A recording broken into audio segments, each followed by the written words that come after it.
Ju përshëndes, mirë se erdhët. Për 2026-ën, qeveria ka vendosur që të dyfishojë mbështetjen për bletarët nga 1.000 lekë për koshere, që ishte në 2025-ën, në 2.000 lekë për koshere, ndërkohë që është ulur edhe pragu nga 50 në 25 koshere për qenë pra pjesë e skemave. Por, cilat janë nevojat që sektori ka dhe në objektivin për të arritur 1 milion koshere deri në 2027-ën, cilat janë sfidat që parashtrohen.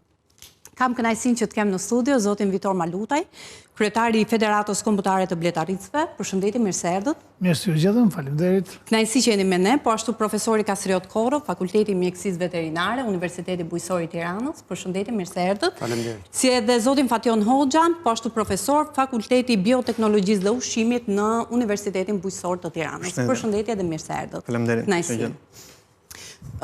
Prezentova pak ato që ishin risitë e skemës për 2026. Do të kemi mundësi që të ndalemi edhe tek impakti që mund të sjellin në sektor, por edhe sfidat që mund të dalin para në këtë drejtim. Tani, të njihemi fillimisht pak cila është situata e bletaritësve në Shqipëri. Po, unë së pari dua t'ju falënderoj juve dhe televizionin Skan, që her pas here e bëni pjesë të punës tuaj edhe problemet e bujqësisë, të në veçanti problemet e bletarisë. Dua të theksoj për problemet e bletarisë, sepse bleta është shpallë zyrtarisht si specia më e rëndësishme në planet. Pra gjallësa më e rëndësishme e planetit.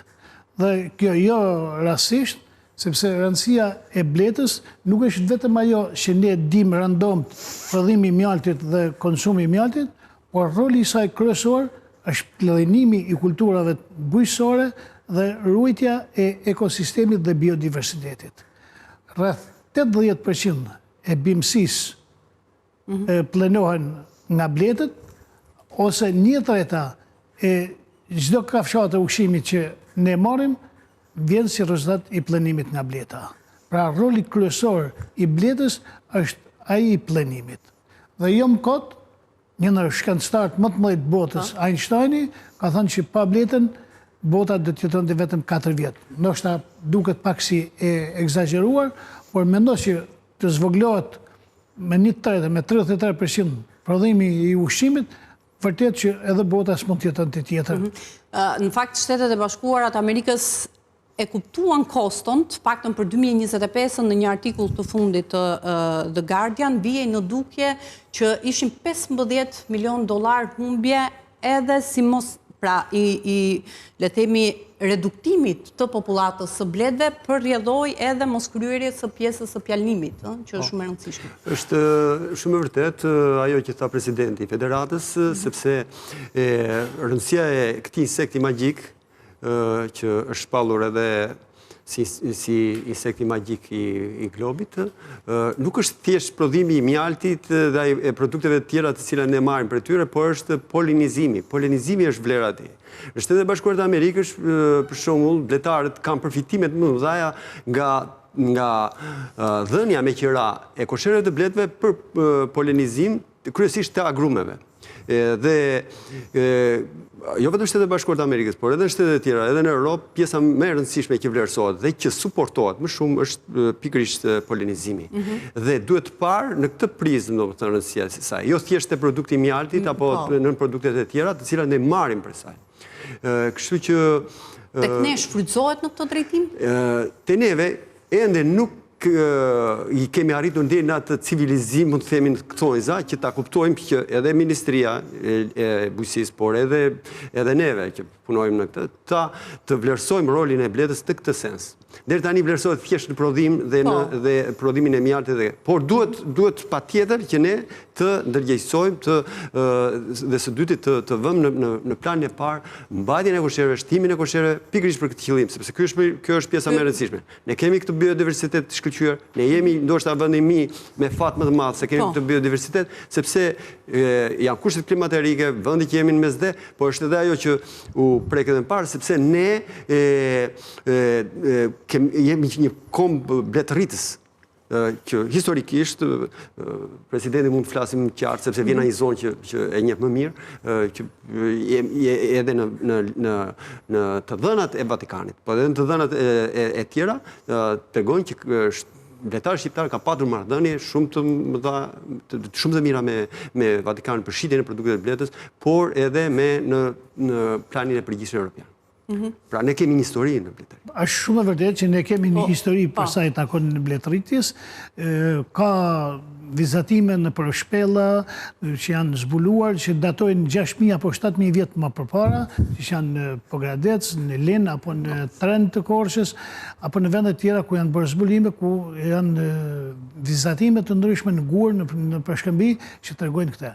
Po kështu edhe ilirët kanë patur një traditë të jashtëzakonshme në bletari dhe në shkrimet e asaj kohe, Vatikani përdorte një verë që bëheshe nga mjalti dhe përdoreshe edhe në celebrimin e meshave apo të vendeve të tjera që ishin në ata shumë. Zotë Maluta, duke mbetur të ky aspekti, pra profesori Vuri në duke që ka munguar orientimi për ta shfrytzuar, le themi, edhe në drejtim të pjalmimit. Tani, është çështje mungese ndjeshmërie apo le themi nuk janë ndërmarrë politikat e duhura për ta orientuar sektorin edhe drejt unë them se të dyja janë së bashku, edhe mungesa... Apo ndoshta edhe si din potencialin që mund të kesh... Pikërisht kjo është... Nuk njohin potencialin që mund të nga ky... Nuk e njohin potencialin.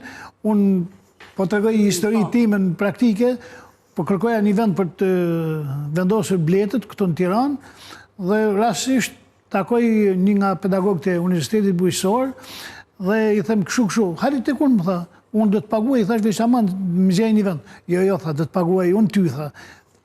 Aja din të vlerën. Sepse aja din të vlerën, pra nuk më kishtë ndodhë asë një herë tjetër, si që më ndodhë në këtë rast, kur profesori është shumë i dhanën pas frutikulturës, Baramshera, aji më tha, jo, do të paguaj, unë ty, vetëm hajde ti, tha, sepse unë e marë direkt atë pagesën, tha, nga prodhimet që kam nga ferma ime, që më rritën prodhimi, dhe unë për më tepër s'kam nevojë as të përdor pesticida, as përdor herbicida, as përdor gjë tjetër, kështu që çdo prodhim që e kam... Sa vite të deshën që takoje një që s'kishe nevojë ta paguaje? Që ta paguaje, pra ishte hera e parë. Të deshën shumë vite. Ishte u deshën shumë vite.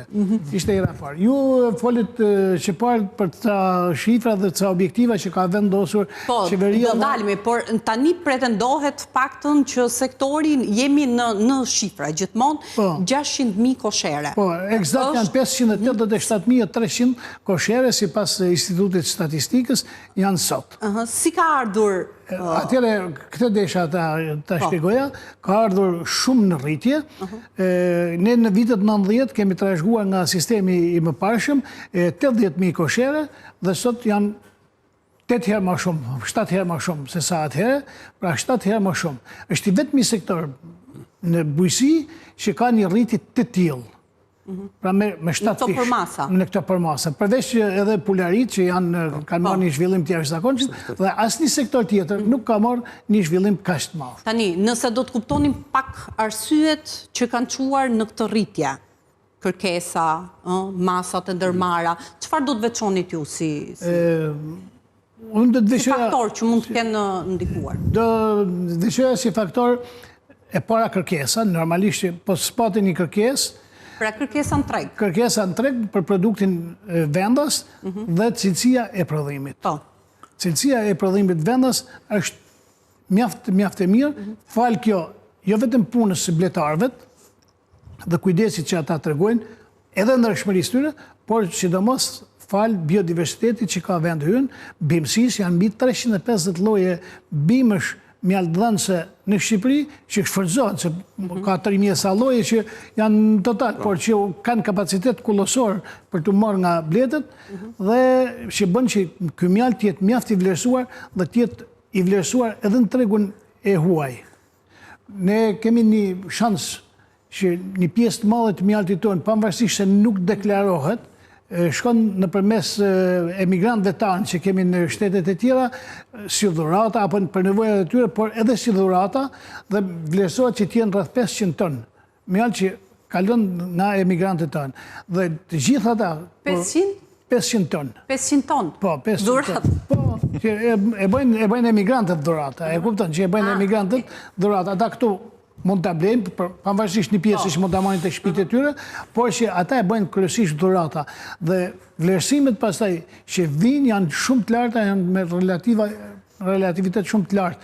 Pra që bëjnë edhe krahasime, bëjnë edhe analiza atje.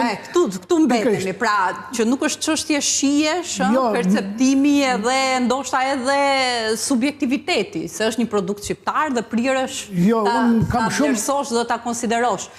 Kam shumë dhëna që kanë komunikuar përmes analizave, që kanë bërë analiza në Amerikë, kanë bërë analiza në Kanada, kanë bërë analiza në Britani, kanë bërë analiza në Itali, nuk diskutohet, në Greqi, dhe na kthejnë përgjigje që po ishte një mjaltë i shkëlqyer, ishte një mjaltë shumë i mirë, mjalti shqiptar është shumë i preferuar.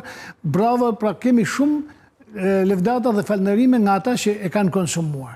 Kemi patur edhe ndonjë rast të turistëve që marrin mjalt në Shqipëri dhe fillimisht e marrin. Jo, çmimi është i lartë.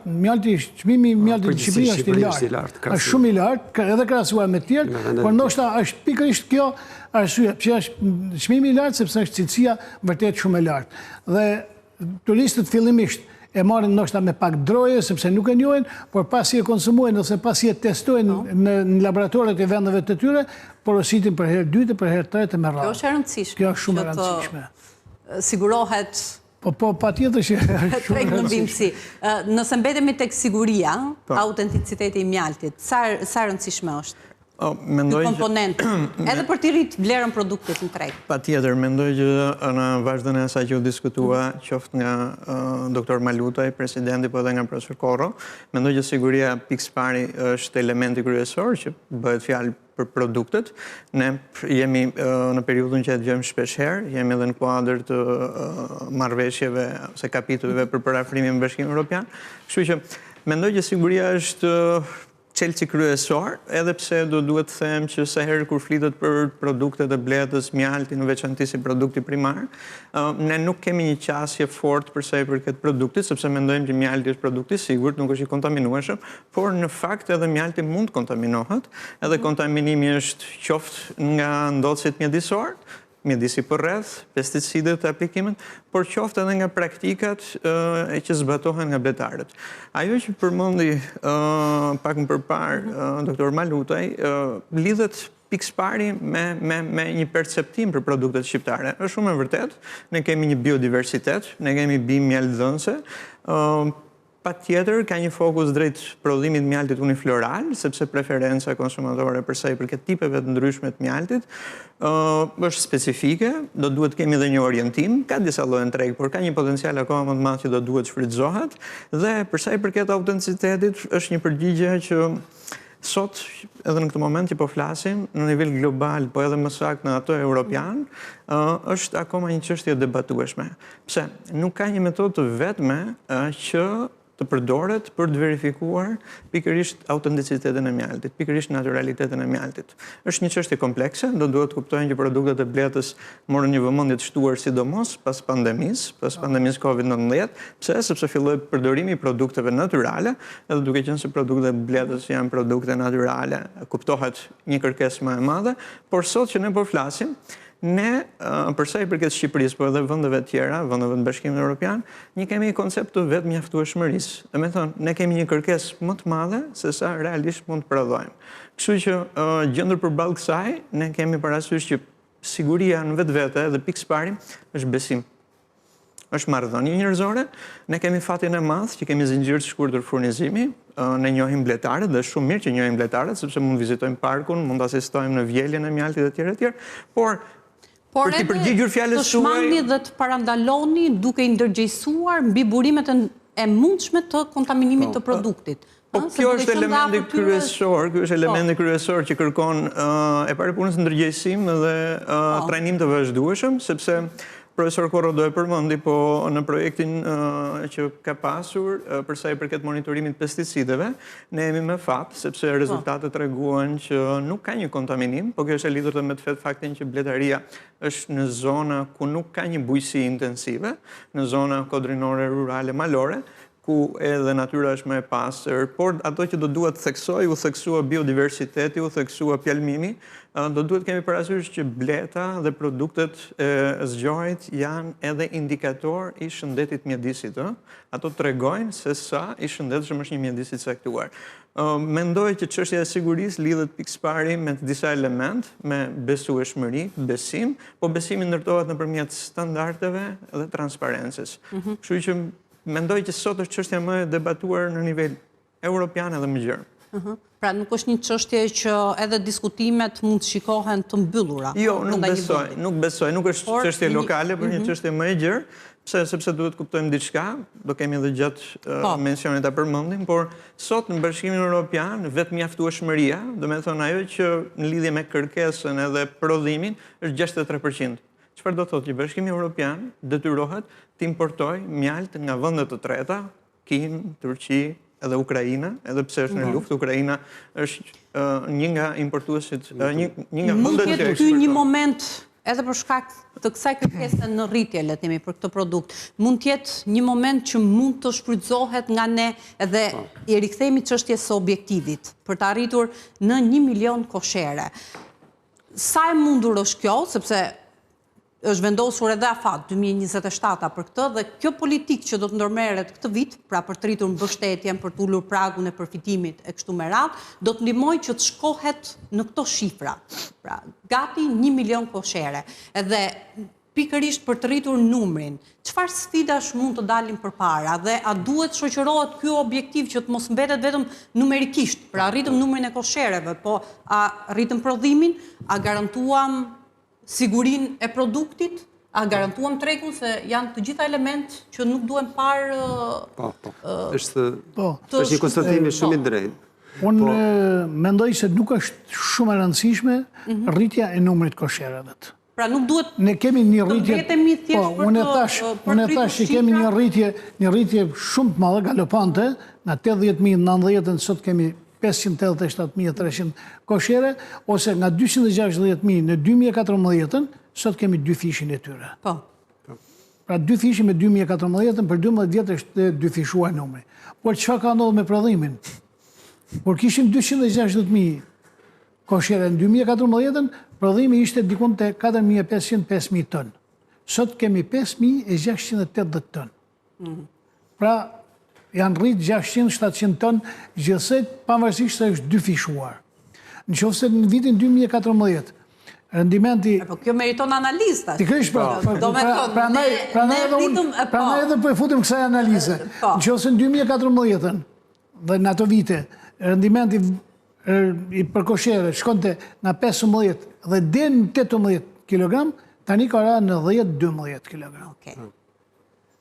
Kjo të regon që... Është një diagnozë se çfarë ka sjell këtë qoftë nga ju si presidenti i federatës, qoftë nga institucionet? Normalisht ne bëjmë analizat tona për situatën dhe për këtë fenomen që ka ndodhur, bashkëpunojmë edhe me Universitetin Bujqësor, bashkëpunojmë edhe me partnerë të tjerë, edhe ndërkombëtar, sepse është një fenomen që nuk është vetëm shqiptar. Dhe mendojmë që kryesorja janë ndryshimet klimaterike që kanë ndodhur, ndryshimet klimaterike, ndoshta për Shqipërinë përveç ndryshimet klimaterike është edhe mungesa e kulturave të kultivuara, kulturave bujqësore mjaltdhënëse të kultivuara.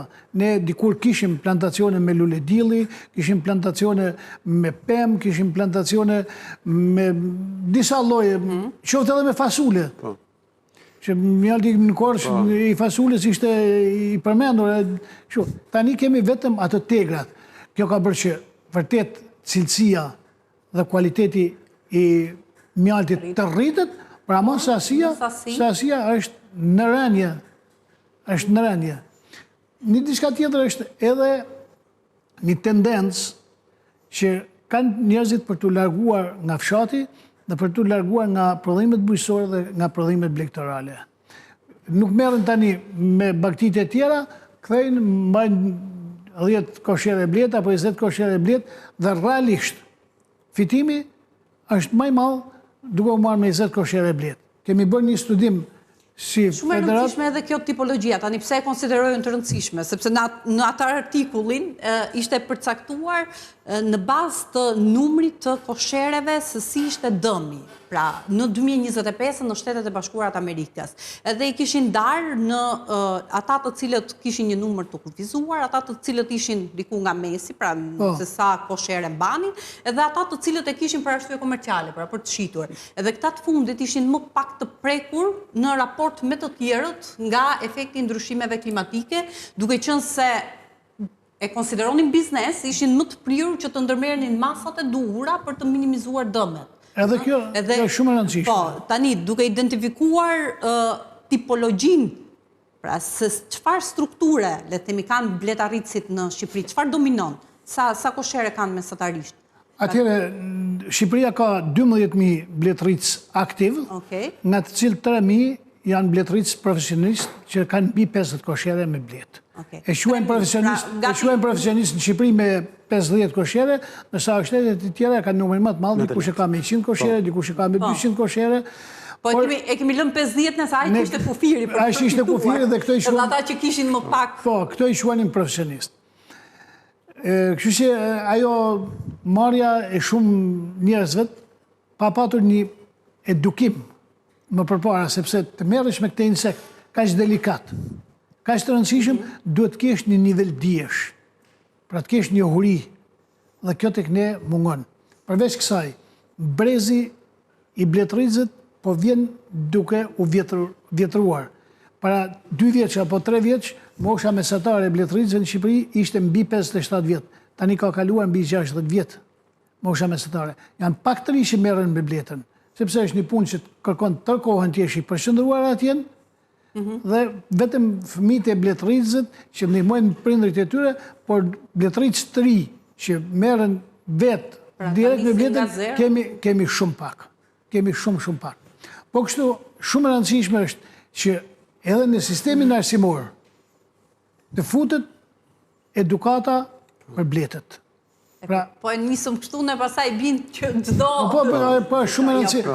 Se duhet vërtet peshuar roli dhe rëndësia që ka në sektor. Se në Shqipërinë ne nuk bëjmë as...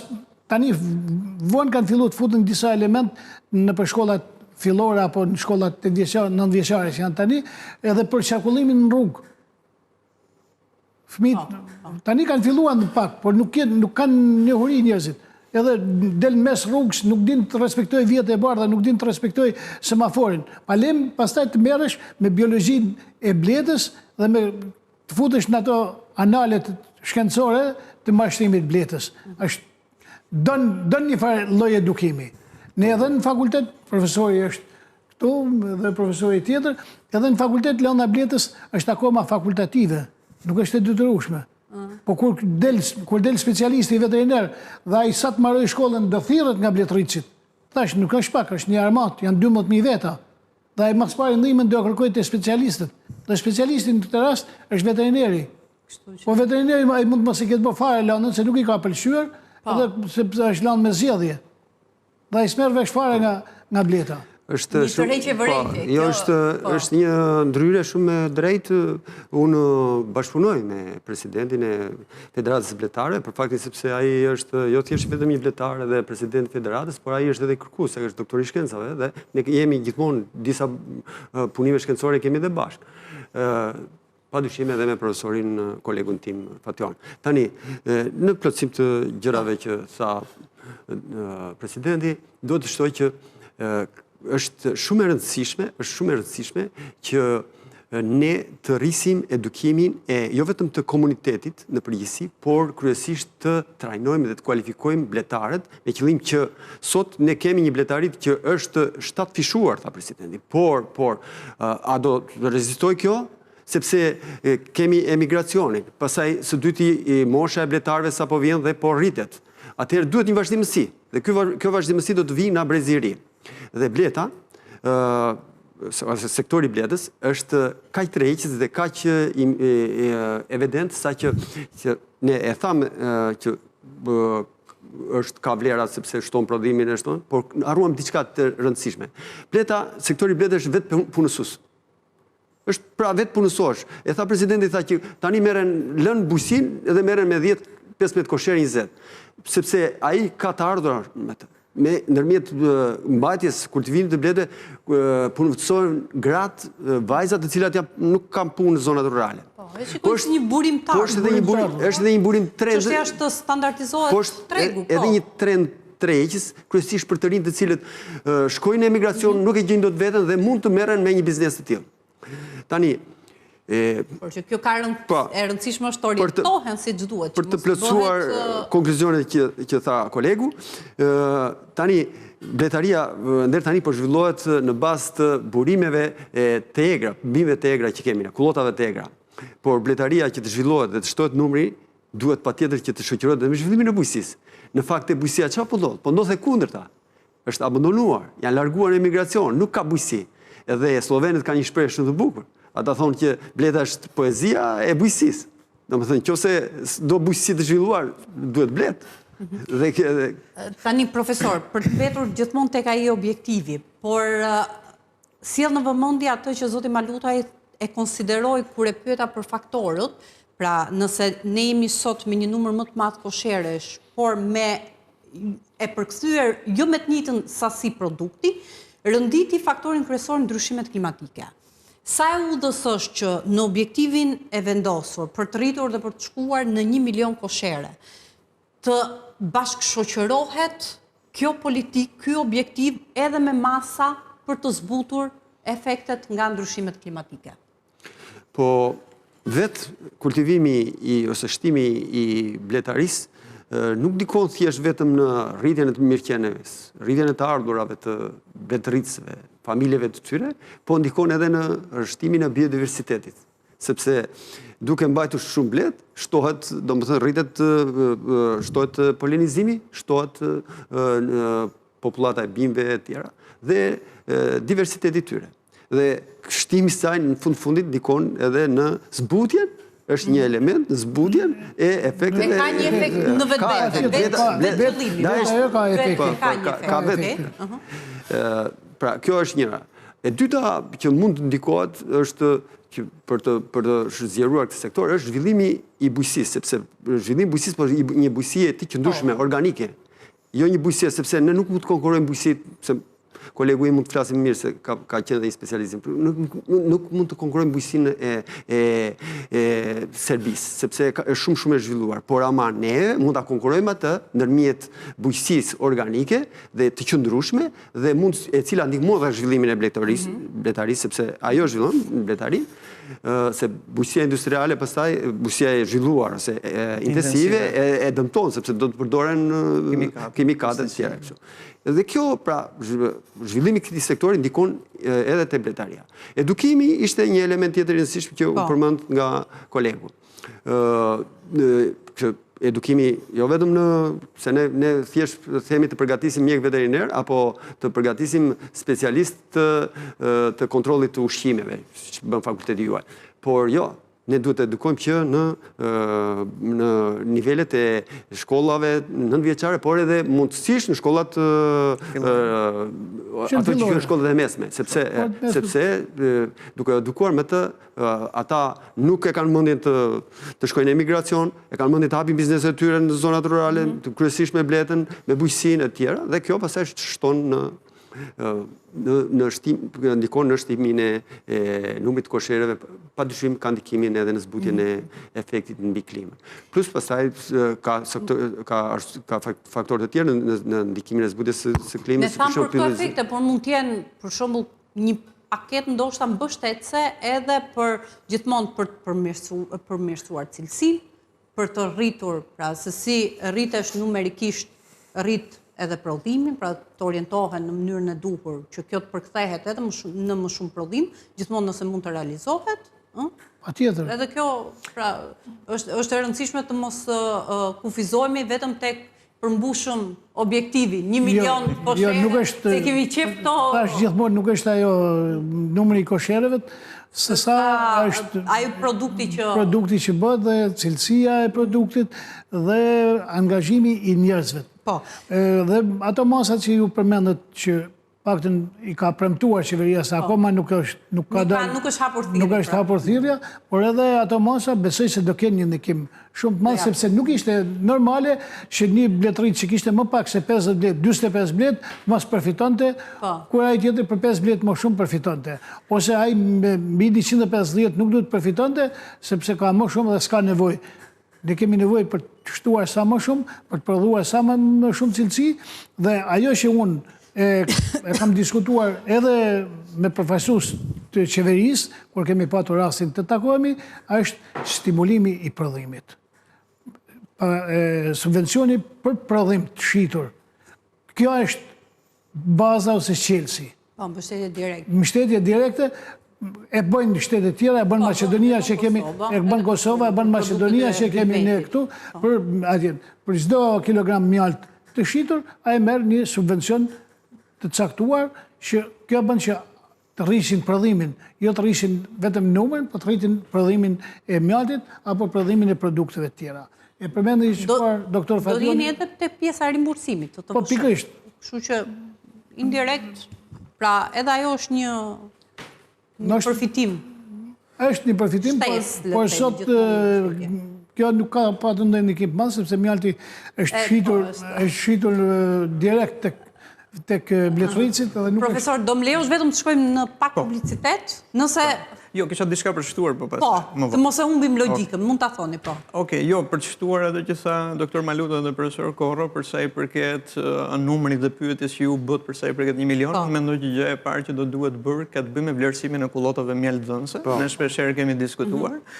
Faktikisht ka pasur studime, ka pasur hetime për sa i përket kapacitetit që mund prodhohen, dhe këto janë dhëna teknike që janë bërë edhe para viteve 90, kështu që mendoj për të përgjigjur pyetjes nëse kemi mundësi të shkojmë 1 milion zgjoje faktikisht, se edhe të ligji bletarisë koshere është pa blet brenda, po do duhet flasim për zgjoje koshere me blet, se të shkosh me koshere, okej, po a ka blet brenda, mendoj që gjëja që do duhet bërë ka pikërisht lidhje me... Kjo është gjua e ekspertëve pastaj. Me studimin... Ata që e njohin mirë si... Me studimin e kullotave mjaltëdhënëse dhe me kapacitetin. Duke studiuar kullotat mjaltëdhënëse, ne gjejmë kapacitetin, dhe në bazë kapacitetit dihet që një kullot e caktuar mund mbaj kaq zgjoje, ne kemi shumë thjesht bëjmë dhe llogarit për sa i përket realisht kemi mundësi apo jo të arrijmë 1 milion. Ndoshta në total ne kemi kapacitetin, as nuk diskutohet që kemi kapacitetin kullosor, por është një pjesë e këtij kapaciteti kullosor i mungon infrastruktura. Janë në vendet të larta ku nuk ka mundësi me shku. Dhe për shtektimin e parqeve. Për bërë shtektimin e parqeve, sepse po bëhë shtektimi i parqeve, lëvizja nuk janë të përdorshëm. Pavarësisht atje është një vend i mrekullueshëm, le të themi në Lurë, apo në Tropoj, apo dikun tjetër, por ata nuk kanë akses atje, nuk shkojnë dot, nuk shkon makina, s'ka rrugë makinët, janë prish rrugët. Pra shteti duhet të ketë parasysh edhe këtë që të mbështesë edhe infrastrukturën e këtyre zonave që ata të shfrytëzohen. Dhe të nxitet bletaria migratore shtektuese. Mirë, do ta vijmë diskutimin edhe në pjesën tjetër, ka publicitet dhe rikthehemi.